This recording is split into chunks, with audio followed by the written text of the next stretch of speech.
Hello friends, welcome back to my channel.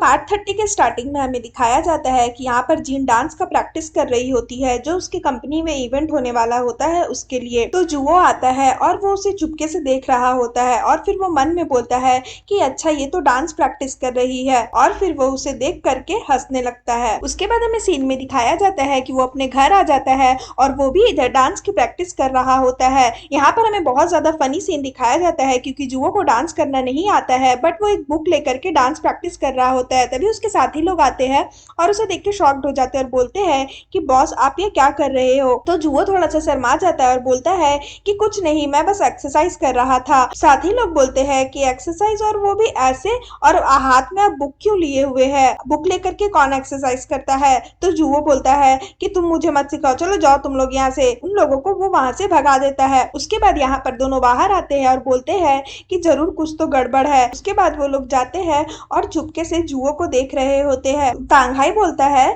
कि अरे हाँ बॉस तो सच में डांस की प्रैक्टिस कर रहे हैं। तो जो उसका दूसरा साथी रहता है वो उसको बोलता है कि चलो चलो यहाँ से रहने दो, उन्हें डांस करने दो। यहाँ पर जुवो बहुत ही फनी वे में डांस करके मन ही मन हंसने लगता है। इधर फिर दूसरा दिन होता है और जीन भी इधर डांस की प्रैक्टिस कर रही होती है। तभी जुवो आता है उसके घर में और जीन बोलती है कि जुवो तुम यहाँ क्यों आए हो। तो जुवो बोलता है कि मैं तुम्हें यहाँ पर देखने आया था। क्यों, मैं तुम्हें देखने भी नहीं आ सकता क्या। तो जीन बोलती है कि नहीं नहीं आ सकते हो। उसके बाद जुवो उसके घर जाता है और बोलता है अरे तुम्हारा घर तो बहुत ज्यादा सुंदर है। तो वो बोलती है कि हाँ ये बहुत ज्यादा सुंदर है, बट तुम कुछ गलत मत समझना, ये घर मेरा नहीं है। ये घर तो इतना महंगा है कि मैं इसका रेंट भी नहीं दे सकती हूँ, बट इस हाउस का जो ओनर था उनको हाउस कीपर की जरूरत थी, इसलिए मैं यहाँ पर आ गई। तो जुवो मन में बोलता है कि चलो तुम खुश तो हो। उसके बाद वो बोलती है कि बताओ तुम मुझे क्यों ढूंढ रहे थे। फिर वो उसे बैंगल पहनाता है और बोलता है कि ये ब्रेसलेट को तुम पहने रखना और इसे मेरी तरफ से सेफ रखना, मुझे जब चाहिए होगा मैं तुमसे ये ब्रेसलेट ले लूंगा। तो वो बोलती है कि ठीक है, लेकिन ये ब्रेसलेट याद से मेरे से ले लेना। तो जुवो बोलता है मन में कि मैं ये तुमसे अब कभी नहीं लेने वाला हूँ, वो तो मैं बस बहाना मार रहा था। उसके बाद वो बोलता है कि क्या तुम मेहुआ कंपनी में जो इवेंट होने वाला है उसके लिए डांस कर रही हो। तो वो बोलती है कि अरे हाँ, तुम्हें ये चीज कैसे पता। तो जुवो बोलता है कि ऐसा कोई चीज नहीं है जो तुम कर रही हो और मुझे पता ना हो, तुम मुझसे कुछ भी नहीं छुपा सकती हो। उसके बाद वो बोलता है कि तुम्हें तो डांस करना आता भी नहीं है, फिर भी तुम डांस करने वाली हो, कितनी बेवकूफ हो। और उसका वो मजाक उड़ाने लगता है। तो जीन बोलती है अच्छा तुम तो बोल ऐसे रहे हो जैसे तुम्हें डांस करना बहुत अच्छे से आता है। तो वो बोलता है कि चलो मेरे साथ, और फिर वो उसे बाहर लेकर के आता है और बोलती है वो कि तुम क्या कर रहे हो। तो वो बोलता है कि मैं तुम्हें डांस सिखाना चाहता हूँ, मुझे आता है डांस करना, और फिर वो उसे डांस सिखाने लगता है। उसके बाद हमें सीन में दिखाया जाता है कि वो उसे एक रेस्टोरेंट लेकर के आता है। तो जीन बोलती है कि वाह ये जगह कितना सुंदर है। तभी वहाँ का जो ओनर रहता है वो बोलता है कि मास्टर जुबा आप तो बहुत दिन के बाद आए हैं, बट आप कभी भी लड़की को लेकर के नहीं आते थे, आज अपने लड़की को लेकर के आया, लगता कोई बहुत ही रेयर बात है। तो जुवो बोलता है कि हम लोग बहुत दिन के बाद मिले हैं, पर तुम अभी भी नहीं सुधरे हो, अभी भी तुम बहुत ज्यादा बकबक करते हो। उसके बाद जुवो बोलता है जीन को कि क्या खाओगी बताओ। तो वो मेन्यू देखती है और बोलती है कि क्या यहाँ पर पोपो केक मिलता है। तो उसका जो ओनर रहता है रेस्टोरेंट का वो बोलता है सॉरी मैम, यहाँ पर केक तो नहीं मिलता, यहाँ पर हमारा बनाया हुआ ही डिश मिलता है। तो जीन थोड़ी सी सैड हो जाती है और बोलती है कि कोई बात नहीं। उसके बाद जुवो बोलता है कि यहाँ की जो आपकी फेवरेट डिश है वही लेते आइए। उसके बाद वो चला जाता है और इधर जुवो से बोलता है कि पोपो केक तुम्हारे गांव में मिलता था क्या। तो वो बोलती है कि हाँ मेरा खाया हुआ बहुत दिन हो गया पोपो केक, इसलिए मुझे मन कर रहा था खाने का। और फिर वो अपने पापा को याद करने लगती है जब उसके पापा उसे वो केक खिलाते थे। तो और ये सोच करके वो सैड हो जाती है। उसके बाद जुवो बोलता है कि जब मैं तुमसे बात कर रहा हूँ तो अपना माइंड यहाँ रखो, इधर उधर की बातें मत सोचो। तो जीन बोलती है कि हाँ हाँ ठीक है ठीक है। उसके बाद वो बोलती है कि ये जगह बहुत सुंदर है। तो जुवो बोलता है कि ठीक है, अगर तुम्हें ये जगह पसंद आई है तो मैं तुम्हें यहाँ पर रोज लेकर के आऊंगा। तो जीन बोलती है सच में। तो बोलता है वो कि हाँ। उसके बाद हमें सीन में दिखाया जाता है कि उन लोग का खाना आता है। जुवो से बताता है कि जब हम लोग छोटे थे तो इंग और हम लोग सब कोई आके ये डिश खाते थे, यहाँ की ये डिश जो है वो बहुत ज्यादा फेमस है। उसके बाद जीन उसे बोलती है कि तुम इंग को बचपन से जानते हो। तो वो बोलता है कि हाँ 10 साल से ज्यादा से जानता हूँ, हम लोग दोनों तभी छोटे थे और वो थोड़ा सा हाई क्लास का था। हम और तांघाई जो थे हम लोग थोड़े से मिडिल क्लास के थे और उस टाइम मैं जस्ट काम करना स्टार्ट ही किया था और हमारी उससे बहुत फाइट होती थी, लेकिन बाद में हम लोग बेस्ट फ्रेंड बन गए। जो इंग का भाई है जियांग, उससे भी इसी तरह से मिला था। उसके बाद वो बोलता है इंग की बहुत ज्यादा केयर करती हो, बहुत ज्यादा उसके बारे में सोचती हो।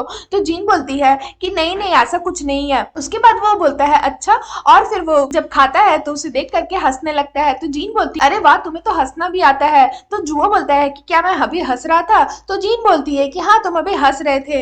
तो वो बोलता है जी नहीं मैं नहीं हंस रहा था। उसके बाद हमें सीन में दिखाया जाता है कि यहाँ पर जीन काम कर रही होती है। तो जो डायरेक्टर रहती है उसका भाई लिंगली आता है और बोलता है कि जीन तुम तो आज बहुत अच्छे मूड में दिख रही हो। तो जीन बोलती है अच्छा सच में क्या?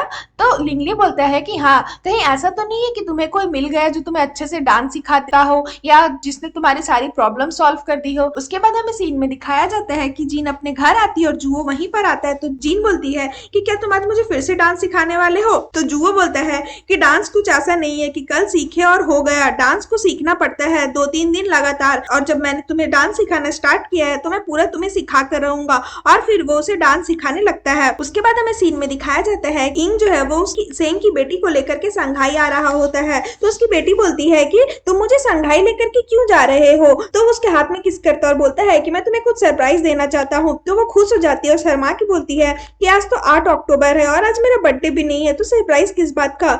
इंग बोलता है कि क्या आज 8 अक्टूबर है? तो वो बोलती है कि हाँ। तो इंग मन में सोच आज तो जीन का मैं हुआ कंपनी में इवेंट और उसने मुझे डांस करने के लिए बोला था, मैंने उससे प्रॉमिस भी किया था। ओ नो अब मैं क्या करूंगा? उसके बाद हमें सीन में दिखाया जाता है कि यहाँ पर जीन इवेंट के लिए अपना कपड़ा सिलेक्ट कर रही होती है। तभी वो एना का कपड़ा जो उसे गिफ्ट करती है, एना वो देखती है और बोलती है कि आज मैं यही पहनूंगी। और जब एना को पता चलेगा कि मैंने उसका दिया हुआ ड्रेस पहना है तो वो बहुत ज्यादा खुश हो जाएगी। उसके बाद हमें सीन में दिखाया जाता है कि यहाँ पर पार्टी स्टार्ट हो जाती है और जीन जैसे ही आती है सभी कोई देख के जीन को हंसने लगते हैं और उसकी कलीग्स लोग बोलती है तुम क्या ये कचरा से उठाकर लाई थी ड्रेस को? तुम इस पार्टी को रिप्रेजेंट करने वाली हो और तुम ऐसा ड्रेस पहनोगी? सब कोई क्या सोचेंगे, ये ड्रेस अच्छा नहीं लग रहा है। उसके बाद तभी डायरेक्टर और उसका भाई आ जाता है और उसकी डायरेक्टर बोलती है कि जीन ये क्या है, तुम इस तरह से ड्रेस क्यों पहनी हो? अभी थोड़ी देर में ही पार्टी स्टार्ट होने वाला है और तुम ऐसे रिप्रेजेंट करोगी मैं हुआ कंपनी को? तुमने मुझे बहुत ज्यादा डिसअपॉइंट किया है। उसके बाद जीन सैड हो जाती है कि सभी को इसकी ड्रेस की बुराई करते हैं, तो वो बाहर आ जाती है पार्टी से। तभी वहां पर जुओ आता है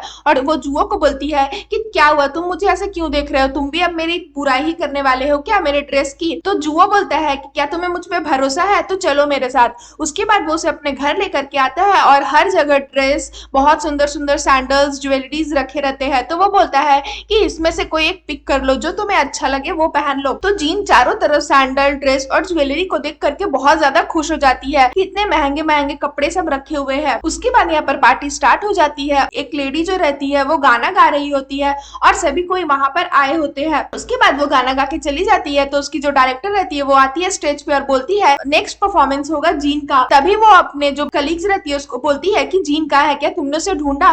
तो उसकी कलीग बोलती है कि हमने अपने लोगों को भेजा है उसे ढूंढने के लिए, अभी तक तो वो आई नहीं है। तभी सभी कोई देखते हैं कि जीन आ रही है उधर से और सभी कोई देख के शॉक्ड हो जाते हैं क्योंकि जीन बहुत ज्यादा सुंदर लग रही होती है। और सभी कोई बोलते हैं कि क्या ये जीन है? हमें नहीं लगता ये जीन है, क्योंकि वो जुओ के साथ आ रही होती है और सभी कोई देख के उसको शॉक्ड हो जाते हैं। और फिर सीन यहाँ पर खत्म हो जाता है। सो फ्रेंड्स, अगर आपको मेरी वीडियो अच्छी लगे तो प्लीज मेरी वीडियो को लाइक करिएगा, मेरे चैनल को सब्सक्राइब करिएगा। मैं इसका नेक्स्ट पार्ट लेकर के आऊंगी जो बहुत धमाकेदार होने वाला है। उसमें जीन परफॉर्म करेगी और जीन के साथ जो परफॉर्म करने वाला लड़का रहेगा वो उस टाइम एब्सेंट हो गया रहेगा। तो ये देखने में बहुत मजा आएगा कि उसके साथ कौन डांस करेगा। सो फ्रेंड्स, मैं ये सारी चीजें आपको नेक्स्ट पार्ट में बताऊंगी। आज के लिए बाय बाय, मिलते हैं फिर से एक न्यू वीडियो के साथ।